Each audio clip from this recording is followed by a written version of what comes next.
ഞാൻ കാത്തു നിൽക്കുകയായിരുന്നു. വർമ്മ സാർ ഉഷാറായി. ഡോക്ടർ ചെക്ക് ചെയ്തിട്ട് ആളിപ്പോ ഇരുമ്പ് പോലെ ഉണ്ടെന്ന്. അത് നന്നായി. മൂപ്പർക്ക് വിഷമാവുമെങ്കിലും ഇനിയിപ്പോ ഉള്ള സത്യം പറയാൻ മടിക്കണ്ട. നമുക്ക് ഇപ്പൊ തന്നെ പറയാം അല്ലേ? എന്ത്? താൻ ആൽഫിയല്ല അപ്പുക്കുട്ടനാണ്, ചന്ദ്രകുഞ്ഞിന്റെ ഭർത്താവല്ലാന്ന്. എനിക്ക് വയ്യ. അതെന്താ? എനിക്ക് വയ്യേ. അതെന്താന്നാ ഞാൻ? എനിക്ക് വയ്യ. അത് തന്നെ.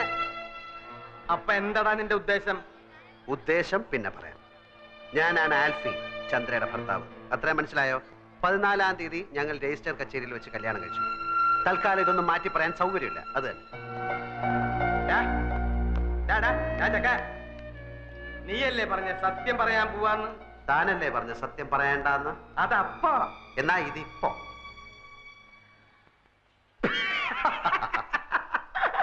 നിന്റെ ഓരോ കളികളെ. വാ നമുക്ക് പോയി പറയാം. താൻ എന്താ കിടക്കുന്നത്? അപ്പൊ നീ പറയില്ല അല്ലേ? ഇല്ല. വേണ്ടടാ, നീ പറയണ്ട. നീ ആൽഫിയല്ല, കൂൽഫിയല്ല, ഒരു തേങ്ങയല്ല, അപ്പുക്കുട്ടൻ എന്ന് പറഞ്ഞൊരു ഫ്രോഡാണെന്ന് ഞാനിപ്പോ പോയി പറയും. കോട്ടശ്ശേരി തറവാട്ടിലെ ഉപ്പും ചോറും തിന്ന് വളർന്നവനായി ഞാൻ. നിന്നെ പോലൊരു പെരട്ട നാറിയെ അവിടെ കയറി നിരങ്ങാൻ ഞാൻ സമ്മതിക്കില്ലടാ. നീ എന്താ കളിക്കുക? ഞാൻ കാണിച്ചു തരാം. ചവിട്ടി കൂട്ടും ഞാൻ പന്നി. താൻ പറയോ? പറയ മാത്രല്ല, ആൾമാറാട്ടത്തിന് നിന്നെ കൊണ്ട് കമ്പി ഇണ്ടിക്കണം. എങ്കിൽ നമുക്ക് ഒരുമിച്ച് എണ്ണാം. പോട ചെക്ക, നീ എന്താ എന്നെ വരട്ടെ? ഏയ്, അങ്ങനൊന്നുമില്ല. താനല്ലേ പറഞ്ഞത് കോണ്ടസ കാറും കൊണ്ടുവന്നപ്പോ എന്നെ കണ്ടു, ചന്ദ്ര പരിചയപ്പെടുത്തി, ബിയർ അടിച്ചു. താൻ എന്റെ ബന്ധുക്കളെ എവിടെ വെച്ചാ കണ്ടത്? ഡെറാഡൂണിൽ വെച്ചല്ലേ? ഇതൊന്നും ഞാനല്ലല്ലോ, താനല്ലേ അവരോട് പറഞ്ഞത്. എന്നെ ഈ വേഷം കെട്ടിച്ചതും ചന്ദ്രയുടെ ഭർത്താവായിട്ട് അഭിനയിക്കാനും പറഞ്ഞത് താന്. അതിന് താൻ ദിവസവും എനിക്ക് 500 രൂപ കൂലിയായിട്ട് തരുന്നുണ്ട്. കണക്കപ്പിള്ള കുറുപ്പ് സാക്ഷി. എന്നിട്ട് അങ്ങേരത് ഇത് ഏത് കണക്കിൽ എഴുതണമെന്ന് ചോദിച്ചപ്പോ അയാളുടെ അമ്മായിയമ്മയുടെ പ്രസവത്തിന് പലഹാരം വാങ്ങിച്ച കണക്കിൽ എഴുതാൻ താൻ പറഞ്ഞില്ലേ? നീ എന്തൊക്കെയാടാ ഈ പറയണേ? ഞാൻ പറഞ്ഞു കഴിഞ്ഞില്ല, താൻ മുഴുവൻ കേക്ക്. താൻ എന്നോട് പറഞ്ഞു അവള് തട്ടിപ്പോവും, അത് കഴിഞ്ഞ് താൻ ആ കിളവന് വിഷം കൊടുത്ത് കൊല്ലും, അപ്പൊ ഭർത്താവ് നിലയ്ക്ക് എനിക്ക് ആ സ്വത്ത് കിട്ടും, അപ്പൊ ഞാൻ അതിന്റെ പകുതി തനിക്ക് തരണമെന്ന്. എടാ ദ്രോഹി, നിന്റെ നാക്ക് പുഴുത്തു പോവും. ഞാൻ എപ്പോഴാടാ ഇതൊക്കെ പറഞ്ഞത്? താൻ പറഞ്ഞില്ല, പക്ഷെ ഞാൻ പോയി പറയും താൻ പറഞ്ഞു എന്ന്. എന്നിട്ടിപ്പോ ആ സ്വത്ത് പങ്കുവെക്കുന്ന കാര്യം പറഞ്ഞ് നമ്മൾ തമ്മിൽ പിണങ്ങിയപ്പോ താൻ എന്നെ കള്ളനാക്കി കാണിക്കാൻ ശ്രമിക്കുന്നു എന്ന്. ഇതിനൊക്കെ സാക്ഷികളുണ്ട്, തെളിവുണ്ട്. ഇനി താൻ പോയി പറയണോ ഞാൻ ആ പെണ്ണിന്റെ ഭർത്താവ് ആൽഫി അല്ല അപ്പുക്കുട്ടനാണെന്ന്? ആ വർമ്മ തന്റെ മുഖത്ത് കാർക്കിച്ച് തുപ്പും. ആ തടിയന്മാർ തന്നെ ഇടിച്ച് പഴിപ്പിക്കും. എന്നിട്ട് ആൾമാറാട്ട കേസിൽ നമുക്ക് രണ്ടുപേർ കൂടെ അകത്ത് കിടന്ന് ഗോതമ്പ് ഉണ്ടാകുന്ന ഇരുമ്പഴിയേണ്ടി കളിക്കാം. പോയി പറയടോ, പോയി പറയടോ. നമ്മുടെ കോൺഗ്രസ്സാക്കാരിൽ പോയിട്ട് ബീർ കഴിച്ചില്ലേ? പോയി പറയടോ. എനിക്ക് മുകളിൽ ആകാശവും താഴെ ഭൂമിയാണ്, എനിക്കൊന്നും നോക്കാനില്ല. പോയി പറയടോ, പോയി പറയടോ. ഞാൻ എന്റെ വൈഫിനെ ഒന്ന് കണ്ടിട്ട് വരാം. അതിനിടയ്ക്ക് തനിക്ക് വർമ്മസാറിനോട് വല്ലതും പറയാനുണ്ടെങ്കിൽ താൻ പറ, ബാക്കി ഞാൻ വന്നിട്ട് പറയാം. കോൺഗ്രസ്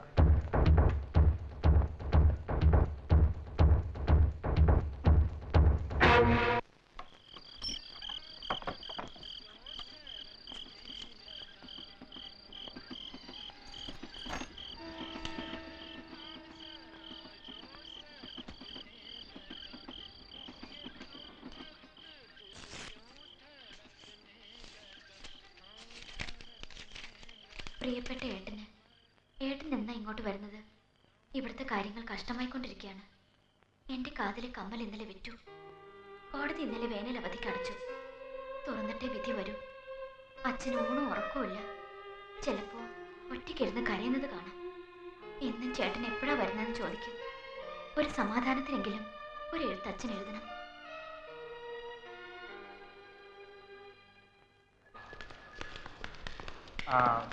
ടെസ്റ്റെല്ലാം കഴിഞ്ഞോ? എല്ലാം കഴിഞ്ഞു. ചന്ദ്ര പൂർണ്ണ ആരോഗ്യതയാ. പക്ഷേ ന്യൂറോളജിസ്റ്റ് സ്വല്പം കൺഫ്യൂഷനില്ല. അതാ ഞാൻ ഇവരോട് പറഞ്ഞുകൊണ്ടിരുന്നത്. ചന്ദ്രയുടെ ശരീരത്തിന്റെ ഏതെങ്കിലും ഭാഗം വിരൽത്തുമ്പെങ്കിലും ചെറുതായിട്ടൊന്ന് അനങ്ങിയാൽ മതി. പിന്നെ ആ കുട്ടിയെ എങ്ങനെ രക്ഷിക്കണമെന്ന് ഞങ്ങൾക്കറിയാം.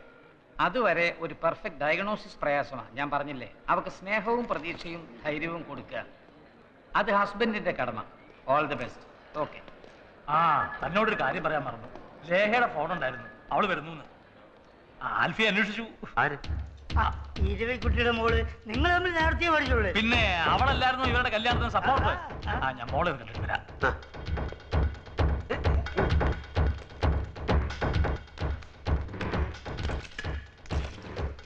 പുത്തൻകുരിശ്? പുത്തൻകുരിശ് എന്ന് പറഞ്ഞ എറണാകുളത്തിനടുത്തുള്ള സ്ഥല. ഏതാ ഈ അവതാരം? എനിക്കറിയില്ല, അറിയില്ല, അറിയില്ല. എന്ന് വെച്ചാ എടോ കണ്ണി ചോരയില്ലാത്തോണ്ട് തനിക്കറിയോ ഞാൻ 3 ദിവസമായി പല്ല് കഴിച്ചിട്ട് കുളിച്ചിട്ട് ഭക്ഷണം കഴിച്ചിട്ട് ഒന്ന് ഉറങ്ങിയിട്ട് അതിനെങ്ങനെയാ ഉറങ്ങാൻ കിടക്കുമ്പോ താൻ എന്റെ മുമ്പിൽ ഭൂതം പോലെ വന്ന് നിൽക്കല്ലേ? ഞാൻ ഇനിയുള്ള സത്യം തുറന്നു പറയാൻ പോവാ. എനിക്ക് വയ്യ വയ്യ വയ്യ വയ്യ. കോൺഗ്രസിൽ നമ്മൾ ബിയർ അടിക്കാൻ ഡെറാഡൂണിൽ അച്ഛനെ കാണാൻ കോൺഗ്രസിൽ നമ്മൾ ഓടിച്ചിട്ട് കോൺഗ്രസിൽ നമ്മൾ വന്നില്ലേ? എനിക്ക് എല്ലാം ഓർമ്മയുണ്ട്. നമുക്ക് എന്താ ചെയ്യണ്ടേ? അല്ല എന്താ ഈ കോണ്ടസ്? എടോ ഞാൻ ചാവുമ്പോ എന്റെ ഒരു ശവം കൊണ്ടുപോവാൻ ഒരു കോണ്ടസ കാറ് വേണമെന്ന് ഞാൻ ഇവരോട് പറയായിരുന്നു. താൻ ചാവുമ്പോ തന്റെ ശവം കൊണ്ടുപോവാൻ ഞാനൊരു കോണ്ടസ കാറ് തരട്ടെ? അത് ഞാൻ ചാവുമ്പോഴല്ലേ. ഇനി ഇവിടെ നിന്നാ നിന്നെ ഞാൻ കൊല്ലും. എടാ പോടാ, എടാ പോവാൻ. ഞാൻ മതളിയിട്ട് വരണേ, എല്ലാവരും ഒന്ന് മാറിയെന്നോ. ഏതാടോ ആ പെണ്ണ്? തനിക്ക് എന്താ ചെയ്യേക്കില്ലേ? ഞാൻ ഇതുവരെ പറഞ്ഞൊന്നും താൻ കേട്ടില്ലേ? അവക്ക് എന്നെ അറിയോ? എനിക്കേ തന്നെ അറിയില്ലല്ലോ. ഞങ്ങൾ തമ്മിൽ പരിചയമുണ്ടെന്ന് പറഞ്ഞോ? എടാ പൊട്ടം കുണാപ്പ, നിങ്ങൾ തമ്മിലല്ല, ആൽഫിയും അവളും തമ്മില്. അയ്യോ ദേ ഞാനൊരു കാര്യം പറയാം. ഞാനായിട്ട് വാ തുറന്നൊന്നും പറയണില്ല. പക്ഷെ വേറെ ഏതെങ്കിലും വിധത്തിൽ സത്യം പുറത്തു വന്നാ എന്നെ ചതിക്കരുത്. ഈശോടാ, എന്നെ അവതാളത്തിലാക്കിയാല് ഞാൻ തന്നെ കൊണ്ടേ പോവും. അല്ലെ അവളോട് വിളിച്ചു പറയടോ ഇങ്ങോട്ട് എഴുന്നള്ളണ്ടാന്ന്. ഞാൻ പറഞ്ഞ അവള് കേക്കില്ല. നല്ല അനുസരണമുള്ള മോള്. അതല്ല, അച്ഛൻ എന്ന സ്ഥാനേ എനിക്കുള്ളൂ. ഈ കുടുംബത്തിൽ ചന്ദ്രകുഞ്ഞിനേക്കാണ് കാര്യ ഇവിടെ എല്ലാവർക്കും അവളോട്. അവളുടെ അമ്മ മരിച്ചപ്പോ മുതൽ അവളെ വളർത്തിയതും പഠിപ്പിച്ചതൊക്കെ ഇവരാ. മെഡിസിനൊക്കെ കഴിഞ്ഞു. എന്നാ പോയി വാങ്ങിച്ചു കൊടുക്കണോ? അതല്ല, അവളുടെ മെഡിസിൻ പഠിപ്പൊക്കെ കഴിഞ്ഞു. ഇനി അമേരിക്കയിലോ ആസ്ട്രേലിയയിലോ പോയി പഠിക്കാനുള്ള സ്കോളർഷിപ്പും കിട്ടിയിട്ടുണ്ട്. അതിന് എന്നോട് അനുവാദം ചോദിക്കാൻ വേണ്ടി അവള് വരുന്നതാ. താനൊരു കാര്യം ചെയ്യ്, ഫോണിൽ കൂടെ അനുവാദം കൊടുത്തിട്ട് അവിടെ നിന്ന് വിമാനത്തിൽ കയറി എങ്ങോട്ടെങ്കിലും പോവാൻ പറയണോ? ഞാൻ പറഞ്ഞാലും അവൾ ഇവിടെ വന്ന എല്ലാവരോടും യാത്ര ചോദിച്ചിട്ടേ പണ്ടാലോടക്കാൻ ഓരോന്ന് കേറി വന്നോളും. എടോ ഈ പിശാച് കുൽഫിയെ കണ്ടിട്ടുണ്ടോ? അവളും ചന്ദ്രയും തമ്മിൽ അടയും ചക്കരയും പോലെയാ. അട ചക്കരയോട് പറഞ്ഞിട്ടുള്ള അറിവേ ഉള്ളോ അതോ അട നേരിട്ട് ആൽഫിയെ കണ്ടിട്ടുണ്ടോന്ന്? എനിക്കറിയില്ല. ഇവിടെ നമ്മളിപ്പോ എന്ത് ചെയ്യും? എനിക്കറിഞ്ഞൂടാ. ഇവിടെ എന്തെങ്കിലും ഒന്ന് പറയടോ. ഇവിടെ എന്തെങ്കിലും ഒന്ന് പറയടോ. ഭാരത മാതാക്ക് ജയ്. അതും ഇതുമായിട്ട് എന്താ ബന്ധം? താനല്ലേ പറഞ്ഞ എന്തെങ്കിലും ഒന്ന് പറയാൻ. ഓ അത് ശരി. അപ്പൊ അവള് വരട്ടെ, അവൾ എന്നെ കാണട്ടെ. ഞാൻ ആൽഫി അല്ലെന്നവള് പറയട്ടെ. അപ്പൊ നമുക്ക് രണ്ടുപേർ കൂടെ ജയിലിൽ കിടന്ന് ഭാരത മാതാക്കി ജയ്, ഭാരത മാതാക്കി ജയ് എന്ന് വെറുതെ എല്ലാ കയ്യും കാലൊടിഞ്ഞത്.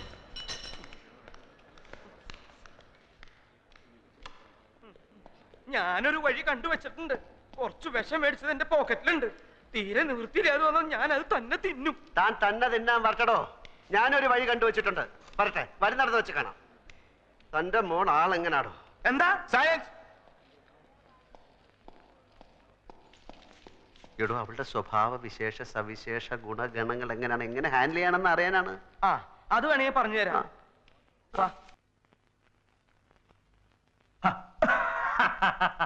പപ്പയുടെ മിഠായി കുട്ടി വന്നാ എങ്ങനെ മനസ്സിലായി? പോടി കാന്താരി അവിടുന്ന്. വലിയ ഡോക്ടറായി പോലും. വേറെ ആരെങ്കിലും എന്നെ വന്ന് ഇത്ര ധൈര്യമായിട്ട് പിടിക്കുവോ? പിന്നെ ഒരാളുള്ളത് കിടന്നു പോയില്ലേ? പാപ്പാ, take it easy. She's going to be fine. പഴയ പോലെ ചന്ദ്ര പപ്പയുടെ മുമ്പിൽ കിടന്ന് തുള്ളിച്ചാടുന്നത് ഞാൻ കാണിച്ചു തരാം. Promise. Okay, I believe you. നീ വരുന്നോ? ഞാൻ ഹോസ്പിറ്റലിലേക്ക് പുറപ്പെടുക. അച്ഛൻ എവിടെ പപ്പ? ഇരവി ചന്ദ്രയുടെ അടുത്ത് തന്നെ ആയപ്പോഴും അവനൊരുമാതിരി ഭ്രാന്ത് പിടിച്ച പോലെയാ. ഊണുമില്ല ഉറക്കവുമില്ല. എന്നേക്കാ കൂടുതൽ വേവലാതിയാ അവന്. ചന്ദ്രയുടെ ഭർത്താവും അങ്ങനെ തന്നെയാണ് കേട്ടോ. 5 minutes. ഒരു quick wash and change. Papa ready ആകുമ്പോഴേക്കും ഞാനും ready. Okay. This is nothing. She's excellent. ഞാനും ഒരു പൊടി ഡോക്ടറല്ലേ, എനിക്കറിയില്ലേ. ഞാൻ ഇവിടുന്ന് പോവും മുമ്പ് ചന്ദ്രൻ നടന്നിരിക്കും. പിന്നെ ഞങ്ങളൊക്കെ കൂടെ ഉണ്ടെന്നുള്ള ധൈര്യം വേണം കേട്ടോ. എവിടെ എന്റെ brother in law Alfie the great? മോളെ നീ അവനെ കണ്ടിട്ടുണ്ടാ? എനിക്കറിയില്ലേ എങ്ങനെയാളെന്ന്. അതെങ്ങനെ? ഞങ്ങൾ തമ്മില് കൊറേ കിന്നാരം പറഞ്ഞിട്ടുള്ളതല്ലേ ഫോണില്. അത്രേ ഉള്ളൂ. അപ്പൊ നിങ്ങൾ മാത്രമേ അവനെ നേരിൽ കണ്ടിട്ടുള്ളൂ അല്ലേ? അച്ഛനെപ്പോ കണ്ടു? ചന്ദ്രയുടെ കോണ്ടസാക്കാരുമായി വന്നപ്പോ അവര് തമ്മിൽ പരിചയപ്പെട്ടു അത്രേ. എന്നിട്ട് ഈ കളൻ അക്കാര്യം പറഞ്ഞത് ഇപ്പഴാ. ആളെവിടെ? രാവിലെ വന്നതാ. ഡോക്ടറെ കാണണമെന്ന് പറയണത് കേട്ടു. ഞാൻ പോയി നോക്കട്ടെ.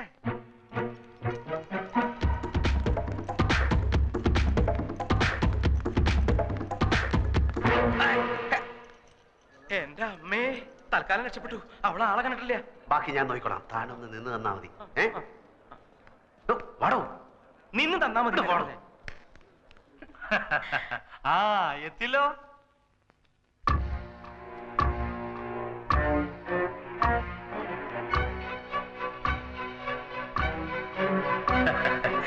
ഇതാണ് ഞങ്ങളുടെ ലേഖമോള്. ഇത് ഓ പറഞ്ഞ പോലെ നിങ്ങളെ പരിചയപ്പെടുത്തേണ്ട കാര്യമില്ലല്ലോ. Hello, how are you? Fine. ശബ്ദം ഇതെന്ത് പറ്റി? എന്ത് പറ്റി? ഫോണിൽ കേട്ടതുപോലെ അല്ലല്ലോ. അതെയാ? അല്ലേ? പലരും പറയുന്നുണ്ട് എന്റെ ശബ്ദം അല്പം മാറിയിട്ടുണ്ടെന്ന്. ഈ ഒരു സൈനസ് ഓപ്പറേഷൻ ഉണ്ടായിരുന്നു. ഇപ്പൊ ശരിയായി. അതെ. മെലിഞ്ഞ ആളാണെന്ന് പറഞ്ഞിട്ട് ആര് പറഞ്ഞു? ചന്ദ്ര. മെലിഞ്ഞിരിക്കുകയായിരുന്നു. ഇപ്പൊ ടെൻഷൻ കാരണം വണ്ണം വെച്ചു. ഇനി മെലിഞ്ഞോളൂ അല്ലേ? ചന്ദ്ര പറഞ്ഞു കേട്ടപ്പം ഞാൻ വിചാരിച്ചു നല്ല ഹൈറ്റ് ഉള്ള ആളാവുന്നു. ഹൈറ്റ് ഉണ്ടായിരുന്നു. ഓ, ടെൻഷൻ കാരണം കുറഞ്ഞു പോയതായിരിക്കും.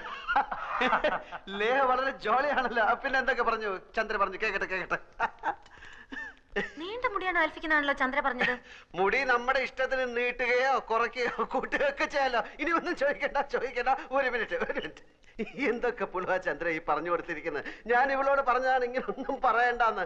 അപ്പൊ ഇവള് പറയാണ് അവളിങ്ങി വരട്ടെ, അവളെ പറ്റിക്കാം, നമ്മളെ കാണുമ്പോ അവള് അന്നം വിട്ടുപോകണം. നീ പറഞ്ഞ പോലെ എന്നെ സംഭവിച്ചു. മരവണ്ടി കുറെ പൊക്കമുണ്ടെന്നല്ലാതെ യാതൊരു ബുദ്ധിയില്ല. ഇനി എന്തൊക്കെയാണ് സംഭവിക്കാൻ പോകുന്നത്? എനിക്ക് വയറ് ചിരിച്ചു വേദന. ഞാനിവിടെ നിൽക്കും. ഞാൻ പോയിട്ട്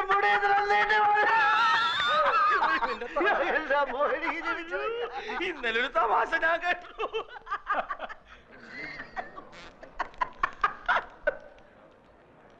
ഇവളുടെ ജാതകം എഴുതിയിട്ടുണ്ടോ?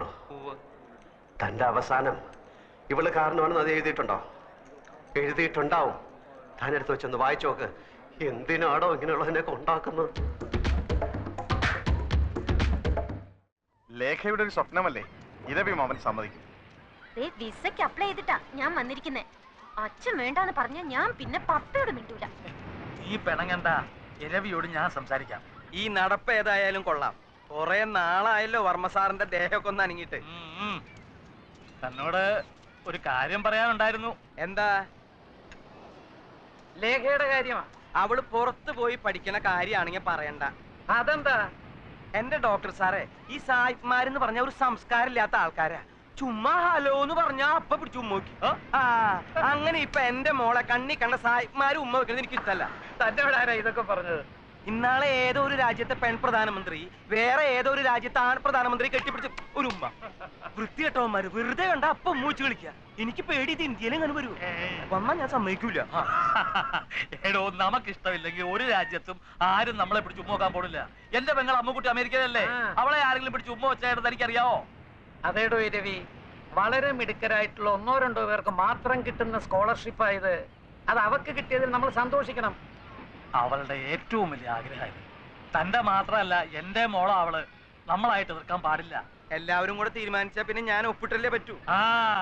മതിയല്ലോ. ഉമ്മ വെക്കുന്നതായി ഇഷ്ടമുള്ള കാര്യമല്ല കേട്ടോ. വളരെ പ്രധാനപ്പെട്ട ഒരു കാര്യം എല്ലാരും അറിയിക്കാനുണ്ട്. ചന്ദ്ര കിടപ്പിലായതിനു ശേഷം ഓഫീസിലെ കാര്യങ്ങളൊക്കെ കുഴപ്പത്തിലാണെന്ന് മാനേജർ പറഞ്ഞു. ഉത്തരവാദിത്തമുള്ള ആരെങ്കിലും മാനേജിംഗ് ഡയറക്ടർ സ്ഥാനത്ത് വേണം. ആൽഫി ഇനിയിപ്പോ അന്യനല്ലല്ലോ. അതുകൊണ്ട് അയാളെ മാനേജിംഗ് ഡയറക്ടർ ആക്കാൻ ഞാൻ തീരുമാനിച്ചു.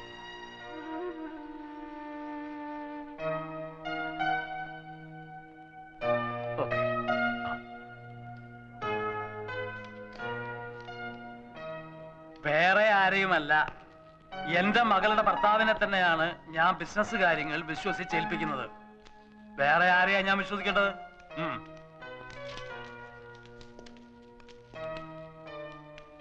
ഇതിത്തിരി കടന്ന കൈയായി പോയി. എന്ത്? എവിടെന്ന് വന്ന് കയറിനെ പിടിച്ച് ബിസിനസ് അല്ലേ ഏൽപ്പിച്ചത്? മറ്റാരും അല്ലല്ലോ, ചന്ദ്രയുടെ ഭർത്താവല്ലേ എന്ന് പറയുന്നല്ലേ ഉള്ളൂ, തെളിവൊന്നുമില്ലല്ലോ. ഇരവി കണ്ടതല്ലേ? ഇരവിയും കുഴവിയും അമ്മിക്കല്ലും ചേർന്ന് കുടുംബം തല്ലിച്ചതൊക്കെയായിരുന്ന മതിയായിരുന്നു. ഓഫീസിലിരുന്ന് അവിടുത്തെ കാര്യങ്ങളൊക്കെ നോക്കാൻ അധികാരം കൊടുത്തു എന്നല്ലാതെ തൊത്തൊന്നും എഴുതി കൊടുത്തില്ലല്ലോ.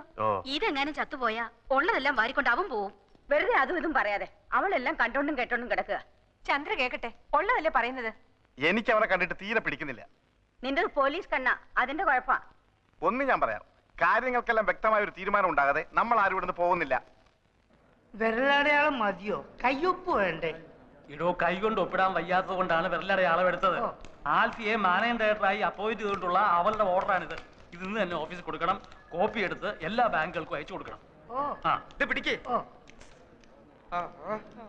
ഇരവിക്കെന്താ ഒരു അഭിപ്രായ വ്യത്യാസമുള്ളത് പോലെ? ഇനി ഞാനൊരു സത്യം തുറന്നു പറയട്ടെ. ഈ തീരുമാനം എന്താ?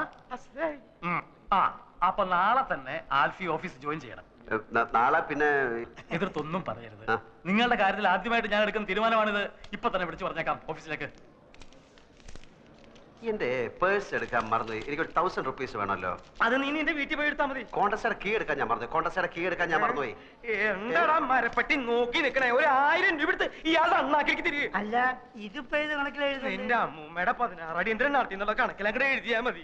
എനിക്ക് വയ്യ, ഞാൻ മരിക്കാൻ പോവാ. അല്ല, ഈ കോണ്ടസ എന്ന് പറഞ്ഞ കാറല്ല. കാറല്ലടാ. Silence please. അങ്ങനെ ഒരു കാറും ഉണ്ട്. ഒരു 500 റുപ്പീസ് കൊടുങ്ങി. അപ്പൊ 1500. കണക്കെല്ലാം കണക്ക് പോലെ ഇരിക്കണം. ഹലോ, മാനേജരല്ലേ? ഞാൻ വർമ്മയാണ്. നാളെ എന്റെ മരുമകൻ MD ആയിട്ട് ചാർജ് എടുക്കാൻ വരുന്നുണ്ട്.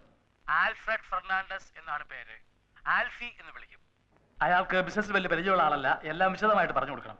U must treat him well. ആളറിയോ? എനിക്കറിയില്ല.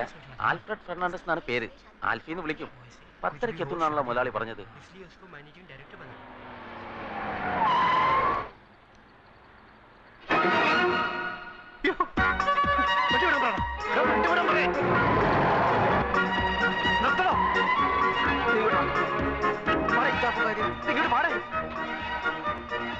അവിടെ കോട്ട് സൂട്ട് വിട്ട് ഒരുത്ത നിൽക്കുന്ന കണ്ടില്ലേ?